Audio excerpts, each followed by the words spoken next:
Hey folks, this is Johnny A. I'm at Wildwood Guitars out in Colorado, and this particular video is going to be talking about more in depth and an overview of the Johnny A signature model from the Gibson Custom Shop, and kind of what makes this guitar unique, and especially in the Gibson line. There's some misconceptions about the guitar I'd like to break first.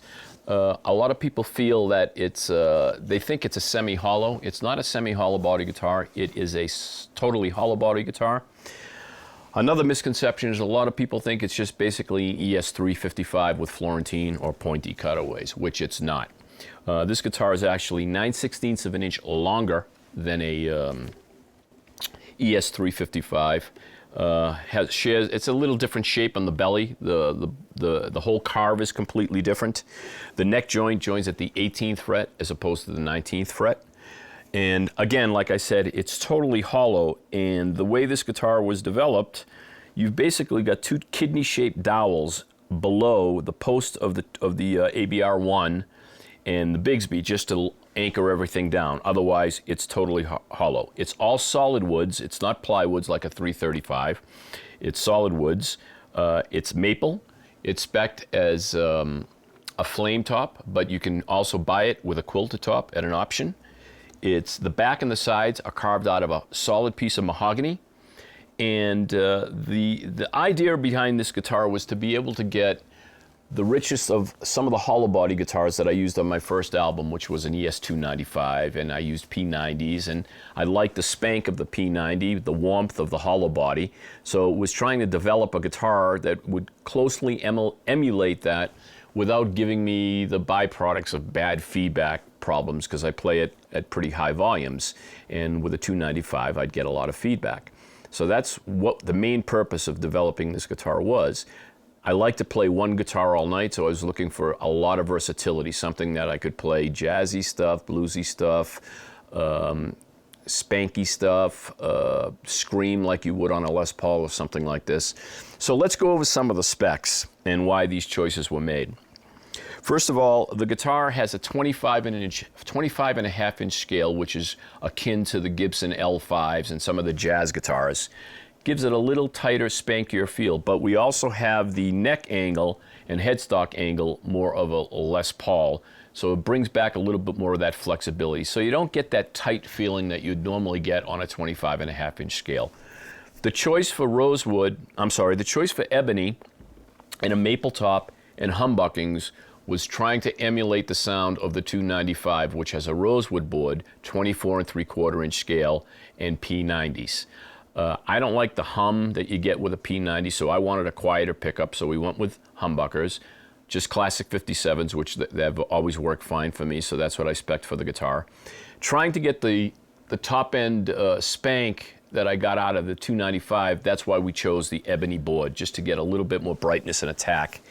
And the scale length also helped with getting that brightness and attack.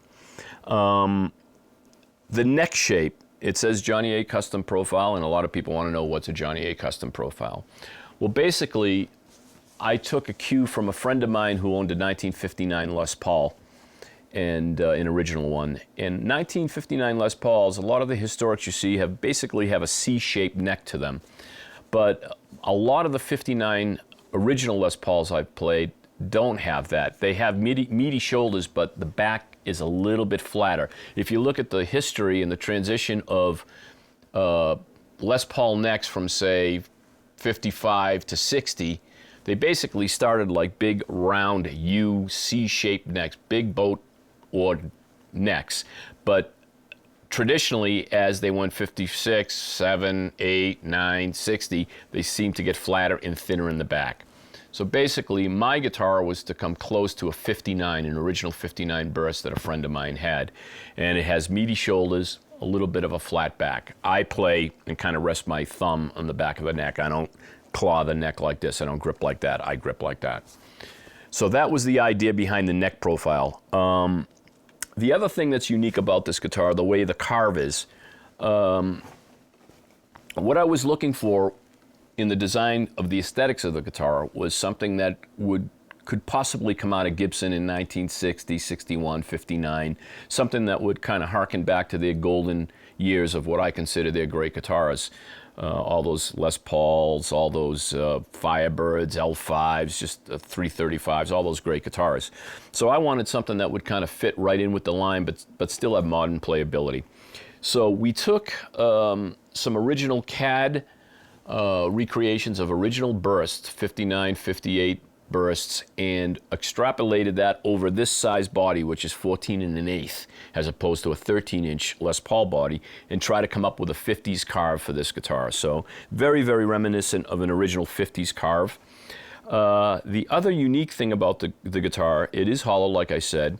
The top carve on the inside reflects the carve on the top, so it's basically convex and concave. The back carve, as you can see, you've got an arch in the back, but the inside of the back is carved flat. The original idea behind that flat back carve was like a flat top acoustic guitar as opposed to an arch top acoustic guitar. An arch top acoustic guitar doesn't quite have the same projectability that a flat top does. So the flat back has a quicker response as opposed to that dish that you get in the inside of an arch top. So my way of thinking was if I got a flat back, it would reflect quicker off the back, thus push into the pickups quicker. And it did work. One of the great byproducts of that was that it was also acted as a feedback buster. You can play this guitar at really high volumes, high sound pressure levels without any unwanted feedback, but yet you get a lot of controllable feedback, musical feedback, if you want.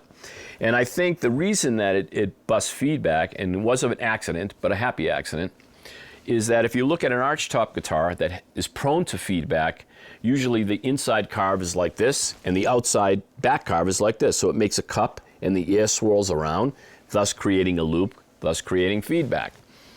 With this guitar, you've got the inside carved like this, but the back's like this. So when it swirls around, it basically busts on the flat back. Thus, it kind of acts as a feedback buster. I mean, anything can get feedback, even a solid body guitar, but it's pretty impressive volume levels without unwanted feedback. A lot of unique features on this. The inlays are totally unique to this guitar, including the headstock overlay. The F-holes are unique. Let me see, we're using a lot of vintage appointments like the tulip tuners. Another small little feature about this guitar that probably gets unnoticed by most people is when I was growing up and noticing a lot of Gibson guitars, the way that the headstock tapered. And what I mean by that is the depth of this headstock going from thick to narrow. It was much more pronounced in the 30s and 40s, and as it went on, it got less pronounced up until the 80s when there was none. One of the specs in this guitar is to have a taper that's more reminiscent to 50s, 60s guitars. Again, I told you that the neck joins at the 18th fret, not the 19th fret. And you're using two classic 57 pickups, which I think work well on this guitar. One of the differences in this guitar as opposed to other Gibson guitars, I've had them purposely move the bridge pickup closer to the neck by about 1/8 of an inch. So if you look at the distance between the bridge pickup and the bridge, as opposed to a Les Paul, there's more space in there. And I did that to try to get a little bit more meat out of a bridge pickup. One of the other things for functionality as a player was to put this switch, the selector switch, at a 45-degree angle. One thing that was always a pet peeve with me with an ES335, for example, is that the pickup selector is at a vertical, on the vertical plane. So when you go to switch the guitar, if you're trying to switch quickly, it always hung up because it would never switch because your hand motion is like this and the switch motion is like that.